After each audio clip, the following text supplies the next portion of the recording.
बिस्मिल्लाहिर्रहमानिर्रहीम। अस्सलाम वालेकुम। कुछ सिंपल से टिप्स को, कुछ सिंपल से हैक्स को अगर हम अपनी लाइफ में ऐड कर लें तो हमारी लाइफ की बहुत सारी प्रॉब्लम्स को हम आसानी से सॉल्व कर सकते हैं। ऐसे ही कुछ सिंपल से टिप्स मैं आज आपके साथ शेयर करूंगी जो आपके डेली रूटीन के कामों को बहुत ज़्यादा आसान बना देंगी। ये टिप्स आपको पसंद आए तो वीडियो को लाइक ज़रूर कर दीजिएगा। देखिए, ये जो हमारे पास अबाए होते हैं या जो हम लॉन्ग मैक्सीज़ यूज़ करते हैं, उनको अगर हम इस तरह से कबर्ड में हैंग करके रखते हैं तो वो बहुत ज़्यादा स्पेस लेती हैं। इस तरह से हैंग करने में स्पेस भी ज़ाया जाती है और देखने में भी बिल्कुल अच्छा नहीं लगता, और नीचे जो भी हमने सामान रखा होता है अपनी कबर्ड्स में वो भी डिस्टर्ब होता है। तो अबायों को हैंग करने की या जो लॉन्ग मैक्सीज़ होती हैं उनको हैंग करने की एक सिंपल सी टिप मैं आपके साथ शेयर कर रही हूँ। देखिए, आपको जब भी अबाए को या कोई अपनी लॉन्ग मैक्सीज़ को हैंग करके रखना हो तो आपने इस तरीके से पहले उसको हैंगर में लगा लेना है। हैंगर में लगाने के बाद पहले आप एक तरफ से उठा के इस तरीके से फ़ोल्ड कीजिए। फ़ोल्ड करने के बाद जो स्लीव हो उसको भी आपने इस तरीके से फ़ोल्ड कर देना है। सेम इसी तरह से आप दूसरी साइड को भी फ़ोल्ड करेंगे। बस इस तरीके से फ़ोल्ड करके आप रखेंगे और यहाँ की जो स्लीव है इसको भी आप इसी तरीके से फ़ोल्ड करके रख देंगे। अब आपको क्या करना है, आपने एक दूसरा हैंगर ले लेना है। दूसरे हैंगर में आप अबाए को नीचे से इस तरीके से डालेंगे। बस सिंपल इस तरीके से आपने डाल लेना है और डालने के बाद आप ऊपर के हैंगर में उसको इस तरह से हैंग कर देंगे। और ये देखिए, बिल्कुल छोटी सी स्पेस में अबाया आराम से हैंग हो गया। ये तरीका बहुत ज़्यादा यूज़फुल है, देखने में भी बहुत अच्छा लगता है। अगर आपके पास बहुत सारी लॉन्ग मैक्सीज़ हैं, एक से ज़्यादा अबाए हैं, तो आप इस तरीके से अपनी कबर्ड में हैंग करके रखिए तो लुक भी बहुत अच्छी आएगी, कबर्ड में स्पेस भी आपकी सेफ़ होगी। कर्टेंस के पास से जब भी हम लोग झाड़ू पोछा करते हैं तो होता क्या है कि इस तरीके से झाड़ू में और पोछे में कर्टेंस उलझते रहते हैं, जिससे कर्टेंस भी नीचे से ख़राब होते हैं और झाड़ू पोछा करते हुए बहुत उलझन भी आती है। तो आपने सिंपल सा एक काम करना है। आपने क्या करना है, एक हैंगर ले लीजिए। जब भी आपको झाड़ू पोछा करना हो बस इस तरीके से हैंगर लेके आप नीचे से अपने पर्दे को इस तरीके से हैंगर में डाल दीजिए। और फिर ये जो पर्दे की रॉड होती है आप इस तरीके से हैंगर को पर्दे की रॉड पर लगा दीजिए। अब आसानी से आप झाड़ू कीजिए, पोछा कीजिए, आराम से अपना काम कीजिए। जब आपका काम हो जाए तो फिर आप अपने कर्टेंस को दोबारा सेट कर दीजिए। बहुत आसान तरीका है, बहुत ज़्यादा यूज़फुल भी है, इसको यूज़ ज़रूर कीजिएगा।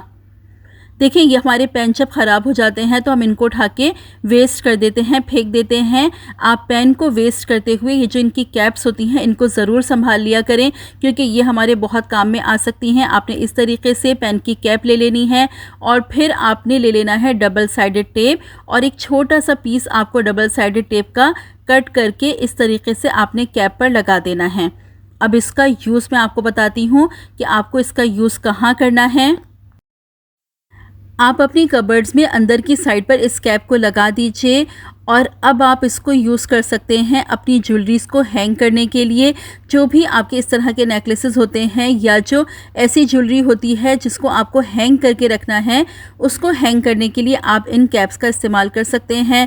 आप यहाँ पर ज़्यादा कैप्स लगा के ज़्यादा सारी ज्वेलरी हैंग करके रख सकते हैं, और आप चाहें तो एक ही कैप में भी आप बहुत सारी इस तरह की चेन्स को हैंग करके रख सकते हैं। हम अगर बॉक्स में करके ज्वेलरी को रखते हैं तो ज्वेलरी आपस में उलझ भी जाती है और टाइम पर हमें ढूंढने में मुश्किल भी होती है। इस तरह से ज्वेलरी आपस में उलझेगी नहीं और जब भी हमें जो भी चीज़ चाहिए होगी हमें आसानी से मिल जाएगी। तो इस आइडिया को आप ज़रूर यूज़ करके देखिएगा। जब भी आपको चाहिए आपने इस तरह से कैप में से निकाल ली, और जब आपने यूज़ कर ली आपने दोबारा इस तरह से कैप में हैंग कर दी। तो ये एक सिंपल सा आइडिया है लेकिन बहुत ज़्यादा यूज़फुल है, तो इसको यूज़ करके ज़रूर देखिएगा। लीमू का जूस निकालने से पहले आप एक काम ज़रूर कर लीजिए। आप इस तरीके से लीमू को काउंटर टॉप पे रख लीजिए और जिस तरीके से मैं हाथ की मदद से रब कर रही हूँ इस तरीके से आप लीमू को रब कीजिए। इस तरीके को अगर आप फॉलो करेंगे तो लीमू में से जूस ज़्यादा निकलेगा। अगर ऐसे ही आप लीमू काट के जूस निकालेंगे तो उतना जूस नहीं निकलता जितना इस तरीके से निकलता है। तो लेमन के जूस को निकालने से पहले आप इस तरीके से ज़रूर रब करें। उसके बाद जो आपको इसको कट करना है, देखिए आपको इस तरह से लीमू को लंबा रख के कट नहीं करना, बल्कि इसको बीच में से आप इस तरीके से कट कीजिए। इस तरीके से कट करने से जूस हमेशा ज़्यादा निकलता है। देखिए अब इसमें से मैं जूस निकाल के दिखाती हूँ। सिर्फ मैंने आधे लीमू का जूस निकाला है और आप देखें कितना सारा जूस इस नींबू में से निकल रहा है। तो बस जब भी आपको नींबू का जूस निकालना हो, आप इसी तरीक़ों को फॉलो करके नींबू का जूस निकालें तो ज़्यादा जूस आपको हासिल होगा। और जब आप नींबू का जूस निकाल चुकें तो उसके बाद आपको नींबू का जो ये छिलका है इसको डिस्कार्ड बिल्कुल नहीं करना। इसका एक ज़बरदस्त सा मैं आपको यूज़ बताती हूँ जो आपके लिए बहुत ज़्यादा फ़ायदेमंद रहेगा। देखिए आपको क्या करना है, आप ले लीजिए 2 से ढाई गिलास पानी, उसमें आप शामिल कर दीजिए 1 हैंडफुल भर के पुदीने की पत्तियां, अच्छी तरह से धो के वॉश कर लीजिए और इसमें शामिल कर दीजिए। उसके बाद आप इसमें शामिल कर दीजिए 1 टेबलस्पून सौंफ और इसमें शामिल कर दीजिए आप हाफ़ टेबल स्पून ज़ीरा। और ये जो आपने नींबू का छिलका निकाला है जिसमें से आपने नींबू का जूस निकाल लिया था वो आप इसमें शामिल कर दीजिए और इसको पकाने के लिए रख दीजिए। इतना पकाइए, धीमी आंच पे पकाना है कि ये पानी हाफ़ रह जाए। जब ये पानी हाफ़ रह जाए इसको थोड़ा सा ठंडा करके आप छान लीजिए और इसको आप पी लीजिए।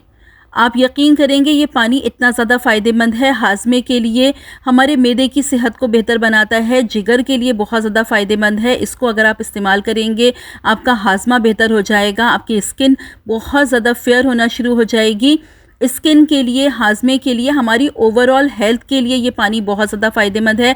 कभी ऐसा होता है हम कुछ चीज़ें हैवी खा लेते हैं, वो हमें हज़म नहीं हो रही होती, तो आप फ़ौरन इस पानी को बना के इस्तेमाल कर लीजिए। जो भी आपने खाया होगा वो फ़ौरन हज़म हो जाएगा। इसको रेगुलर इस्तेमाल करेंगे तो कलर भी आपका साफ़ होना शुरू हो जाएगा। एक्ने पिंपल वालों के लिए भी बहुत फ़ायदेमंद है। ये ड्रिंक हमारी बॉडी को डिटॉक्सिफाई करती है, सारे टॉक्सिन्स को रिमूव करती है, किडनीज़ की हेल्थ को इम्प्रूव कर देती है। तो वीक में 2 से 3 दफ़ा आप इस ड्रिंक को बना के ज़रूर यूज़ किया करें। जिस तरह मैंने आपको अबाई की हैंगिंग बताई है इसी तरह से मैं आपको पैंट की हैंगिंग बताती हूँ।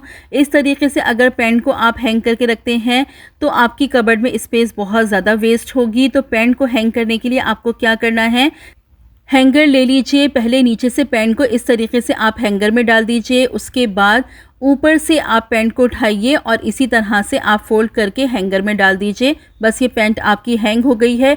इस तरीके से आप कबर्ड में पैंट को हैंग करके रखेंगे, अच्छी भी लगेंगी और स्पेस बहुत ज़्यादा कम लेंगी।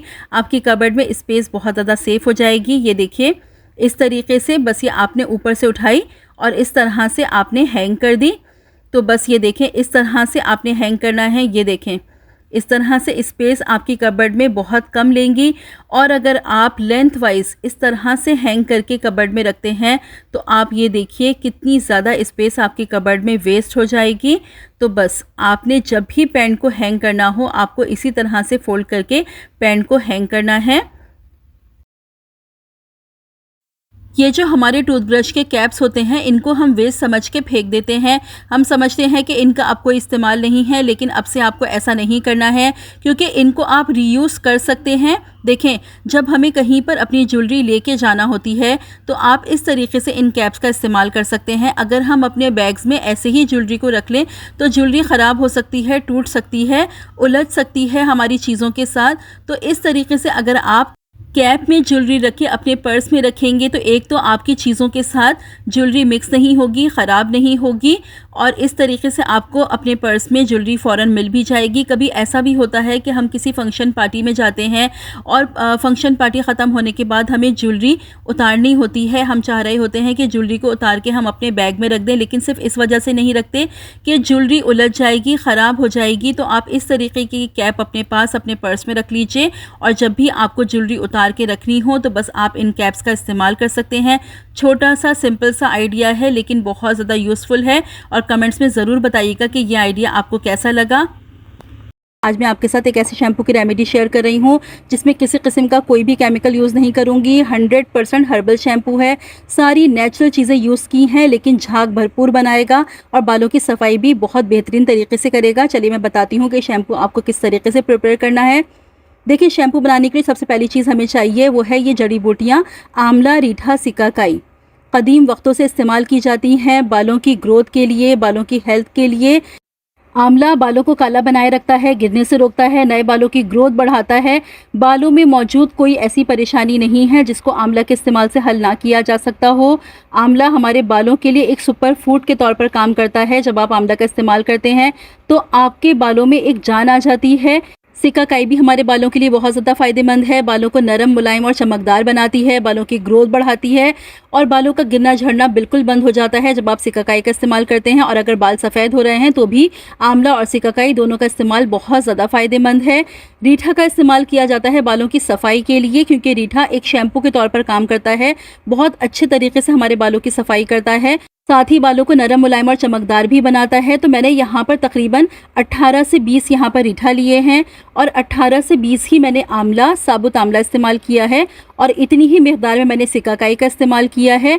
तो आप ये तीनों चीज़ें लेंगे तकरीबन 18 से 20 के करीब और इन सब चीज़ों को आप कम से कम 2 दिन के लिए भिगो के रख देंगे। देखिए 2 दिन अगर आप इनको भिगोएंगे तो आप देखेंगे शैम्पू आपका बहुत ज़्यादा झागदार बनेगा, बिल्कुल भी ये चीज़ें ख़राब नहीं होंगी। आप इनमें पानी डाल के और इनको ढक के किचन में ही छोड़ दीजिए कम से कम 2 दिन के लिए। अब इन सब चीज़ों को भीगे हुए 2 दिन हो चुके हैं। आप देखें ये किस कदर नरम हो चुकी हैं, हाथों की मदद से ही आसानी से सीड्स रिमूव हो रहे हैं। हाथ से दबाने पर ही आप देखिए इसमें से कितना झाग निकल रहा है, जबकि अभी इसको पकाया नहीं है, अभी हम इसको पकने के लिए रखेंगे। अब इन सब चीज़ों को मैंने पकने के लिए रख दिया है। अब इसमें मैं शामिल कर रही हूँ तकरीबन 4 टेबलस्पून मेथी दाना।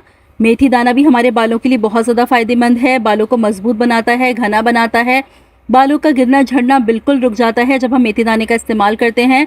साथ ही अगर बाल सफ़ेद हो रहे हैं उसके लिए भी मेथी दाना बहुत ज़्यादा फ़ायदेमंद है, क्योंकि मेथी दाने में बहुत सारे विटामिन्स, बहुत सारे मिनरल्स मौजूद होते हैं। साथ ही मेथी दाने मौजूद होता है अमाइनो एसिड, जो कि हमारे बालों को काला बनाए रखता है, बालों को सफ़ेद होने से रोकता है। अब इसमें शामिल कर देंगे 1 टेबलस्पून कलौंजी। कलौंजी भी हमारे बालों के लिए बहुत ज़्यादा फ़ायदेमंद है, एंटी बैक्टीरियल होती है, एंटी फंगल होती है, बालों को काला बनाए रखती है, बालों को मजबूत करती है। कलौंजी के इस्तेमाल से बालों का गिरना झड़ना बिल्कुल रुक जाता है, नए बालों की ग्रोथ भी होती है, बालों में शाइन भी आती है और अगर डैंड्रफ का मसला है तो भी कलौंजी का इस्तेमाल बहुत ज़्यादा फ़ायदेमंद होता है बालों के लिए। अब इसमें शामिल करेंगे तकरीबन 10 से 12 क्लोव्स यानी लौंग। देखिए लौंग भी हमारे बालों के लिए बहुत ज़्यादा फ़ायदेमंद होती है। अक्सर अपनी रेमेडीज़ में मैंने आपको बताया है कि लौंग का इस्तेमाल एक्सटर्नली बालों के लिए बहुत ज़्यादा फ़ायदेमंद है, क्योंकि जब लौंग का इस्तेमाल करते हैं तो हमारी स्कैल्प पर ब्लड सर्कुलेशन बढ़ जाता है। जब स्कैल्प पर ब्लड सर्कुलेशन बढ़ता है तो बालों की जड़ें मजबूत होती हैं, नए बालों की ग्रोथ होती है और बालों का गिरना झड़ना बिल्कुल रुक जाता है। साथ ही लौंग हमारे बालों को काला भी बनाए रखती है, एंटी बैक्टीरियल होती है, एंटी फंगल होती है, तो बालों में अगर डैंड्रफ का मसला हो तो वो भी आपका बिल्कुल सॉल्व हो जाएगा। अब इन सब चीज़ों को इतना पकाएंगे कि ये पानी आपका हाफ़ रह जाए और ये सारी चीज़ें बिल्कुल नरम हो जाएं। अब यहाँ पर ये पानी तकरीबन हाफ़ रह गया है, चूल्हा बंद कर देंगे और इसको बिल्कुल ठंडा कर लेंगे। अब यहाँ पर ये सारी चीज़ें बिल्कुल ठंडी हो चुकी हैं। अब आप हाथों की मदद से इसको अच्छी तरह से मसलेंगे। सीड्स रिमूव करने की आपको बिल्कुल ज़रूरत नहीं है, बस खाली हाथों की मदद से अच्छी तरह से इसको आप मसल लेंगे। देखिए हम हाथों की मदद से मसल रहे हैं तो ही इसमें कितनी झाग बन रही है। अब किसी कपड़े की मदद से इसको अच्छी तरह से छान लेंगे। देखिए कपड़े की मदद से ही आप छानिएगा, स्ट्रेनर के हेल्प से ये नहीं छनेगा। तो कोई बारीक कपड़ा ले लें और उसकी मदद से इन सब चीज़ों को अच्छी तरीके से छान लेंगे। यहाँ पर ये सारी चीज़ें मैंने अच्छी तरीके से छान ली हैं। छानने के बाद जो हमारे पास बचा था उसको थोड़ा सा पानी डाल के मैंने एक दफ़ा और छान लिया है, ताकि जो भी कुछ इसमें हो वो अच्छी तरह से निकल आए। अब ये शैम्पू हमारे पास बिल्कुल तैयार है। इसे आप बॉटल में भर लीजिए, भर के आप इसे फ्रिज में रखिए। 3 महीने ये बिल्कुल भी ख़राब नहीं होगा। जब भी आपको यूज़ करना हो, जितनी क्वांटिटी में यूज़ करना हो, आप किसी बोल में निकाल लीजिए। जब वो रूम टेम्परेचर पर आ जाए तो आप इसको यूज़ कीजिए। किसी किस्म का कोई शैम्पू इसमें ऐड ना करिएगा, ना ही इसमें आपको शैम्पू बेस ऐड करने की ज़रूरत है। आप इसको ऐसे ही यूज़ करेंगे, ये भरपूर झाग बनाएगा, क्योंकि हमने ये सारी चीज़ें भिगो के रखी थी 2 दिन। आप देखिएगा कि इस तरह से आप जब शैम्पू बनाएंगे तो भरपूर झाग बनेगी। आपको कोई शैम्पू ऊपर से ऐड बिल्कुल नहीं करना पड़ेगा। बाल आपके बिल्कुल अच्छी तरीके से साफ़ भी होंगे। अगर आपने तेल लगाया हुआ होगा तो वो भी अच्छी तरीके से साफ़ हो जाएगा। बालों में लगाने के बाद आप इसे कम से कम 10 मिनट अपने बालों में रहने दीजिएगा, क्योंकि देखिए ये कोई केमिकल शैम्पू नहीं है कि फ़ौरन आपके बाल साफ़ हो जाएं। 10 मिनट आप अपने बालों में लगे रहने दीजिएगा। उसके बाद नॉर्मल वाटर से आप अपने बालों को वॉश कर लीजिएगा। तो ये 100% केमिकल फ्री शैम्पू बना के आप ज़रूर ट्राई कीजिएगा। जो भी फीडबैक हो कमेंट सेक्शन में ज़रूर दीजिएगा। वीडियो को लाइक कर दीजिएगा, शेयर कर दीजिएगा फ्रेंड्स और फैमिली में। और अगर चैनल पर पहली बार आए हैं तो सब्सक्राइब कर लीजिए। साथ ही बेल नोटिफिकेशन को ऑन करके ऑल पर ज़रूर क्लिक कर लीजिएगा, ताकि फ्यूचर में आने वाली वीडियो की नोटिफिकेशंस आपको मिल सकें। रखिएगा अपना बहुत सारा ख्याल, मुझे भी अपनी दुआओं में याद रखिएगा। अल्लाह हाफ़िज़।